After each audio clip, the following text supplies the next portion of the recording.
Hello दोस्तों, मेरे YouTube channel पर आपका स्वागत है। तो चलिए कहानी शुरू करते हैं। कहानी अच्छी लगे तो प्लीज़ चैनल को लाइक सब्सक्राइब और शेयर जरूर करिएगा। ये कहते हुए सुधांशु ने अपनी मुट्ठी बहुत मजबूती से कस रखी।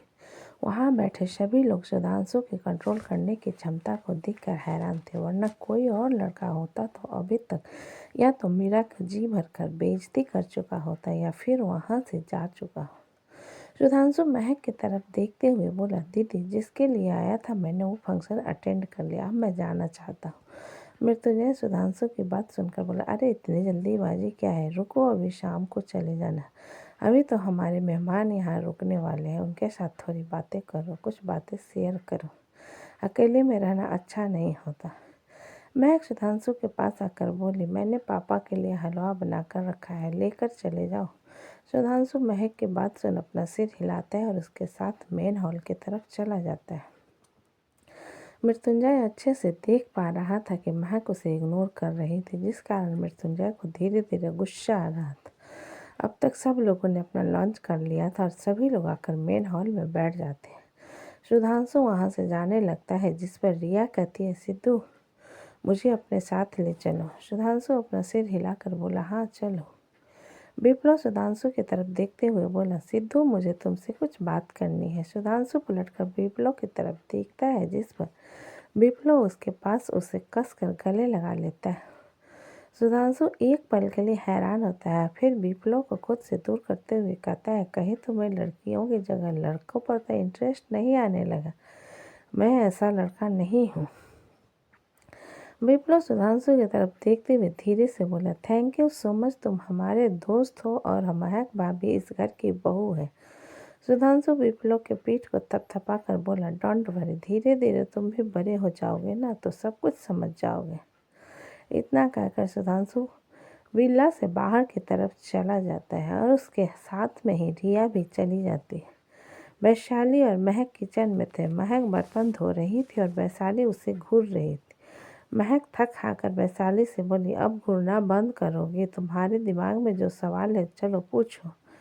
वैशाली कलछी को स्टिक की तरह पकड़ लेती है और अपने हाथ पर मारते हुए महक से कहती है, सही सही बताओ, आपकी और बागर बिल्ला की शादी कैसी हुई? महक वैशाली की हरकत पर हल्का सा मुस्कुरा देती है और कहती है, मिस अंडरस्टैंडिंग के कारण। वैशाली अपनी आंखें छोटी करके बोली, कैसे मिस अंडरस्टैंडिंग? और तुम्हारी ननद का इन सब में क्या लेना देना है? और तुम्हारा भाई इतना पैनिक काहे हो रहा था? महक गहरी सांस लेकर वैशाली को सब कुछ बता देती है, जो कुछ भी शादी के वक्त हुआ था और किस मिस अंडरस्टैंडिंग के कारण महक और मृत्युंजय की शादी हुई थी। वैशाली पूरी बात सुनने के बाद हैरान होकर महक की तरफ देखते हुए बोली, बाप रे, हमको तो ऐसा लगता है जैसे हम लोगों के स्टोरी को सुनकर इसके बाद टू लॉन्च हो जाना चाहिए।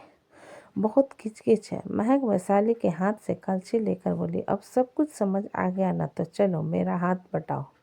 वैशाली बर्तन ला कर महक को देते हुए बोली, आपके मन में सवाल नहीं है अपनी ननद से पूछने के लिए? आपकी पूरी बात को सुनने के बाद हमको तो मन कर रहा है कि जाकर एक बार पूछ ले कि मैडम जी, तुमको को शौक चढ़ा था दो दो लड़कों को जलाने का?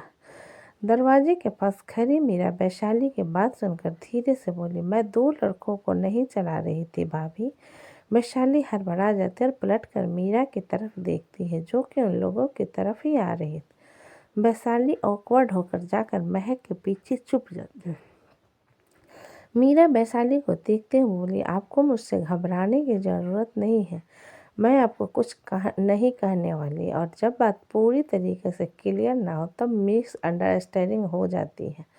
वैशाली मीरा की बात सुनकर, हम तुमसे घबरा नहीं रहे थे, हम तो चम्मच ढूंढ रहे थे जो अभी धोते धोते ही गिर गया था और ये देखो मिल गया। मीरा वैशाली की बात पर हल्का मुस्कुरा देती है और महक की तरफ देखते हुए कहती है, आई एम सो सॉरी भाभी। महक एक गहरी सांस लेकर मीरा से बोली, मुझे समझ नहीं आ रहा कि मैं तुम पर गुस्सा करूं मेरे भाई को तकलीफ देने के लिए, या फिर भगवान का शुक्रिया अदा करूं कि तुम्हें इतना अच्छा पति मिला।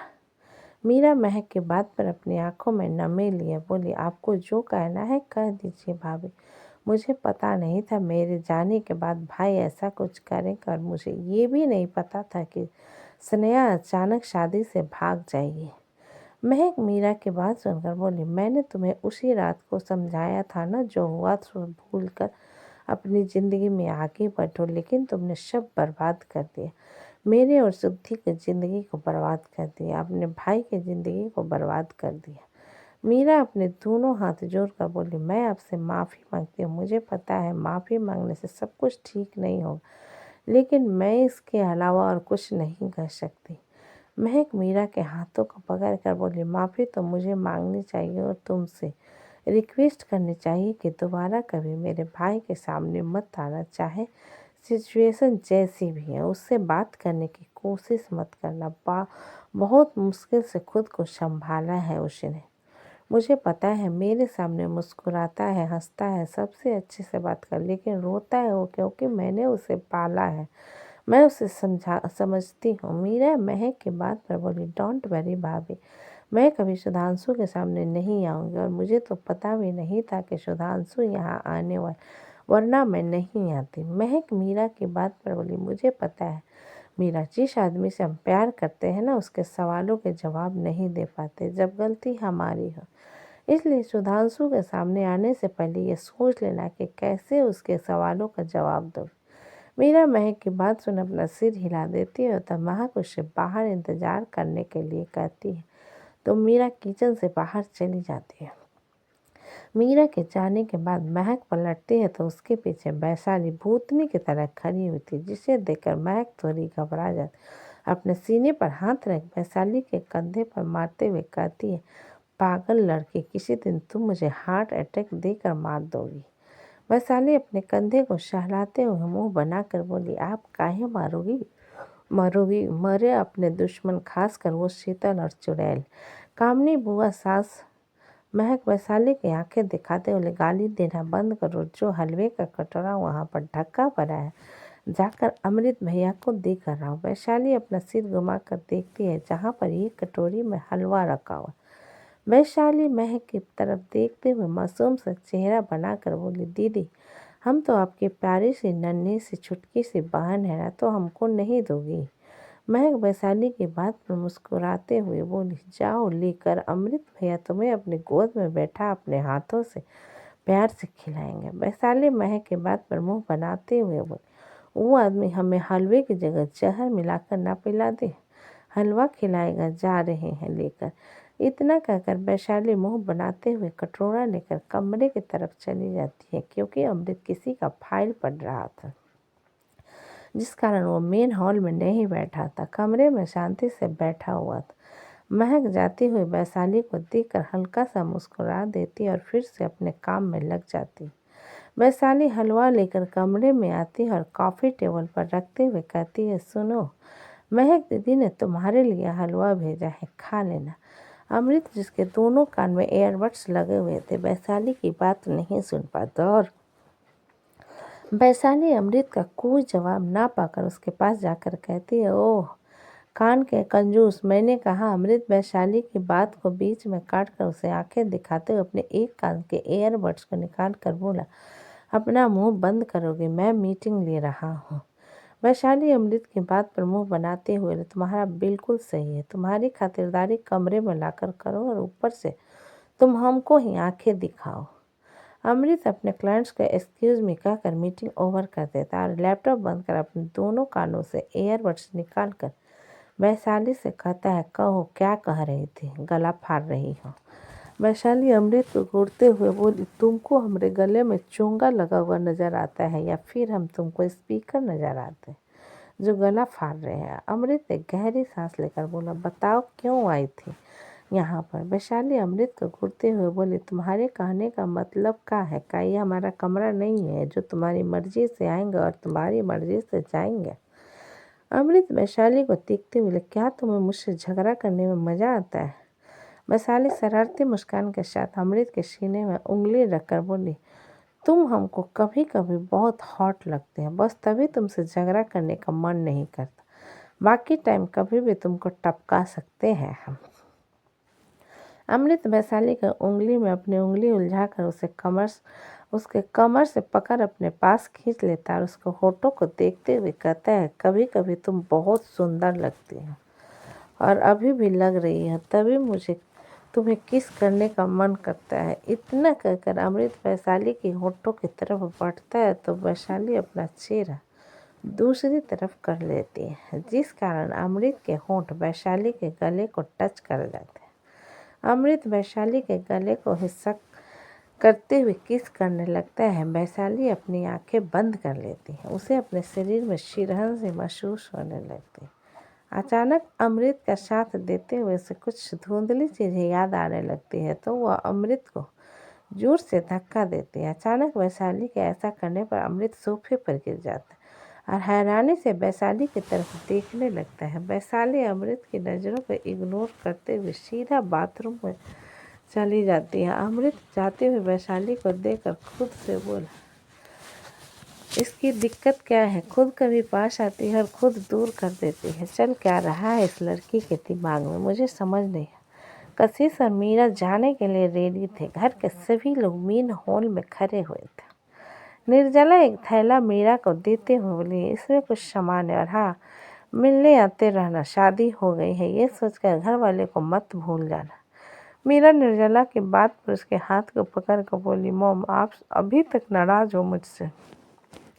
आई am so sorry. Rajendra ji Meera के सिर पर हाथ फेर कर बोले, माँ बाप बच्चे से ज़्यादा दिन तक नाराज नहीं हो सकते बेटा, अपना और अब अपने परिवार का भी ख्याल रखना। मीरा राजेंद्र जी के बात पर अपना सिर हिला देती और सबसे मिलकर कशिश के साथ मित्तल मेंशन के लिए निकल जाती और बाकी सब लोग मेन हॉल में सोफे पर आकर बैठ जाते। राजेंद्र जी महक की तरफ देखते हुए बोले, महक बेटा चाय पिला दो, शाम हो गई है। वैशाली राजेंद्र जी की बात पर बोली, क्यों ससुर जी, आपको लगता है कि हमको चाय बनाना नहीं आता। वैशाली की बात पर राजेंद्र जी मुस्कुरा कर बोले, आप चाहे तो आप बिना बना दीजिए।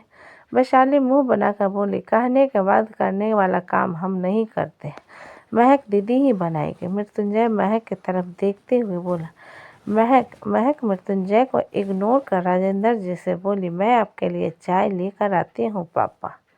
इतना कहकर महक किचन की तरफ चली जाती है। मृत्युंजय को अब गुस्सा आ रहा था, इसलिए वो सीधा महक के पीछे किचन में चला जाता है।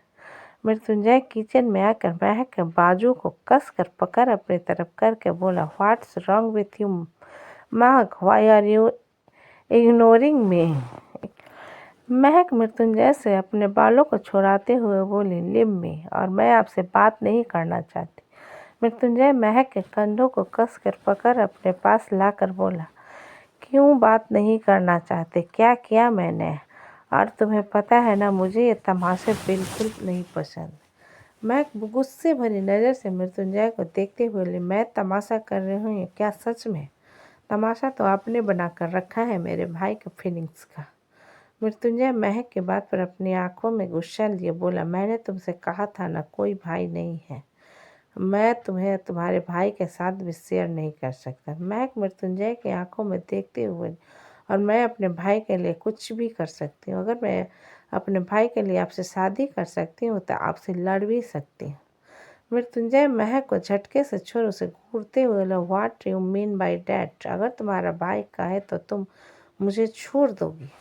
महक मृत्युंजय की बात पर बोली, ऐसी हरकत करना हम लोगों ने नहीं सीखा, ना मेरे भाई ने और ना मैंने। मेरे पापा हमेशा कहते हैं अगर हम दूसरे को खुशियाँ दे तो हमें खुशियाँ मिलती, लेकिन आप आज मेरे भाई को जानबूझकर नीचा दिखा रहे हैं। मृत्युंजय महक की बात सुन गुस्से में चिल्लाकर बोला, मैं तुम्हारे भाई को नीचा नहीं दिखा रहा था, उसे असलियत बता रहा था। अपनी लाइफ में आगे बढ़ो, मीरा उसकी नहीं हो सकती क्योंकि उसकी ऑलरेडी शादी हो चुकी है। महक मृत्युंजय के चिल्लाने पर खुद भी गुस्से से बोली, मेरा भाई को छोटा बच्चा नहीं है, अपने एहसास को समझता है, और वो अगर उसे ज़बरदस्ती मीरा को हासिल करना ही होता तो अपने और आपके परिवार वालों की इज्जत को सरेआम उछाल चुका होता, आपकी बहन को अपने साथ लेकर भाग चुका होता, लेकिन उसने ऐसा कुछ नहीं किया और आप जानबूझकर मीरा को उसके सामने लाकर उसे हर्ट कर रहे हो।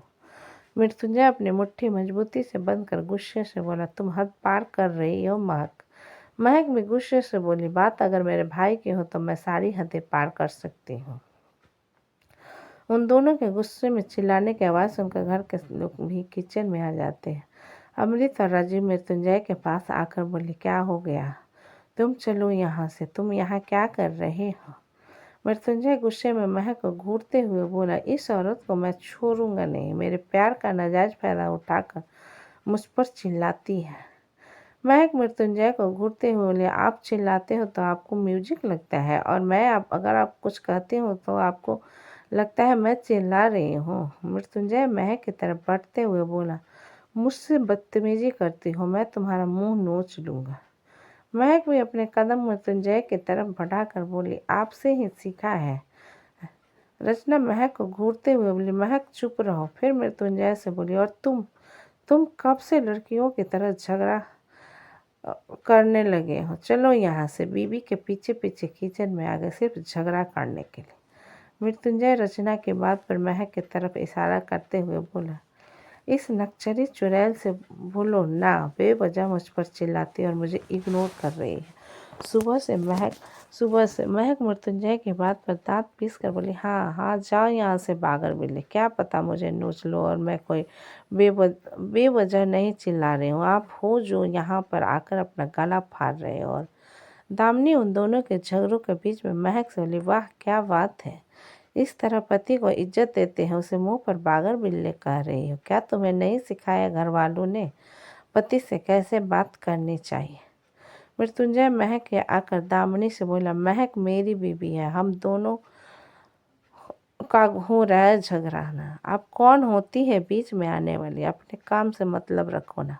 दामिनी मृत्युंजय को घूरते हुए बोली, तुम्हारी बीवी तुमसे बदतमीजी कर रही है और साथ में सब लोगों के सामने तुम्हें इंसल्ट कर रही है, तुम्हें शर्म नहीं आती? मृत्युंजय दामिनी की बात पर बोला, अच्छा, अपनी बीवी से गाली खाने में किसको शर्म आती है? किसी को नहीं। क्या फूफा जी को शर्म आती थी आपसे? नहीं ना, तो आप क्यों बोल रही हो बीच में? जाओ यहाँ से। दामिनी मृत्युंजय की बात पर कुछ नहीं कह पाती, क्योंकि उसके पास शब्द ही नहीं थे। बस बेइज्जती का घूंट पीकर किचन से बाहर चली जाती है। दामिनी के जाने के बाद मृत्युंजय महक को घूरते हुए बोला, और तुम जाओ कमरे में, तुम्हारा मुंह तोड़ दूंगा मैं आज। इतना कहकर मृत्युंजय गुस्से से किचन से निकल कमरे की तरफ चला जाता है। अमृत वैशाली के पास जाकर धीरे से बोला, तुम न महक से दूर रहा करो, तुम्हारी छत्र छाया में रहकर वो पूरी तरीके से तुम्हारी तरह हो चुकी है और मृत्युंजय अमृत की तरह नहीं है। वैशाली अपनी गर्दन अमृत की तरह घुमाकर बोली, तुम्हारे कहने का मतलब है कि हम तुमको काटने के लिए दौड़ते हैं? राजीव अमृत के कान में धीरे से बोला, तुम क्यों महाभारत शुरू करने पर लगे हुए हो? चुपचाप यहाँ से जा नहीं सकते हो? अपनी बीवी को क्यों भड़का रहे हो? वरना वो सीधा तुम्हारे पीछे तलवार लेकर दौड़ेगी। महक नहीं है वो। अमृत राजीव की बात पर अपना सिर हिलाते हुए बोला, तुमने सही कहा, मुझे यहाँ से जाना चाहिए, वरना मेरी बीवी मुझे उल्टा टांग देगी। इतना सोचते हुए अमृत बिना वैशाली के बात का जवाब दिया किचन से बाहर चला जाता। सब लोग किचन से बाहर चले जाते हैं। महक मुंह बनाते हुए चाय बनाने लगती है कि वैशाली महक के बगल में उसका हाथ बटाते हुए बोली, आपको आज क्या हो गया था? आप तो कभी ऐसा बात नहीं करती। महक वैशाली की बात सुनकर मुंह बनाते हुए बोली, उन्होंने जानबूझकर मेरे सिद्धू को परेशान करने की कोशिश की, उससे हर्ट किया, और उन्हें लगता है कि मैं उन्हें कुछ कहने के बजाय प्यार से उनसे बात करूँ। ऐसा कभी नहीं होगा। वैशाली महक की बात पर कुछ सोचते हुए बोली, एक बात बताओ, बागर बिल्ले हमरे कहने का मतलब बड़का भैया ने कहा वो आपसे प्यार करते हैं? महक वैशाली को कनखियों से देखते हुए बोली, हाँ तो? वैशाली अपने आप को सही करते हुए बोली, हमरे कहने का मतलब था कि आपने कहा आप दोनों की शादी मिसअंडरस्टैंडिंग थी, तो बड़के भैया को आपसे प्यार कैसे हो गया? माँ वैशाली को देखते हुए बोली, ज़्यादा दिन तक अगर हम एक कुत्ते को भी अपने साथ रखें तो उससे भी लगाव हो जाता है, और मेरे साथ तो फीलिंग है, तो हम दोनों दूसरे को पसंद करने लगे। वैशाली मुंह बनाते हुए बोली, गजब, मतलब जिस आदमी ने ज़बरदस्ती शादी की उसी से प्यार भी हो गया। महक सवाल करते हुए बोली, तो तुम क्या चाहती हो? तुम्हारी तरह मैं अपने पति के पीछे चाबुक लेकर दौड़ी उसे मारने के लिए। वैशाली महक के तंज कसने पर मुंह बनाकर बोली, हम उसको मारते पीटते नहीं हैं, बस हमको ज़्यादा चिपका चिपकी पसंद नहीं है। तो दोस्तों, कहानी कैसी लगी मुझे कमेंट में लिखें। अच्छी लगी है तो प्लीज़ चैनल को लाइक करें, सब्सक्राइब करें एंड शेयर ज़रूर करें। कहानी को पूरा सुनने के लिए धन्यवाद।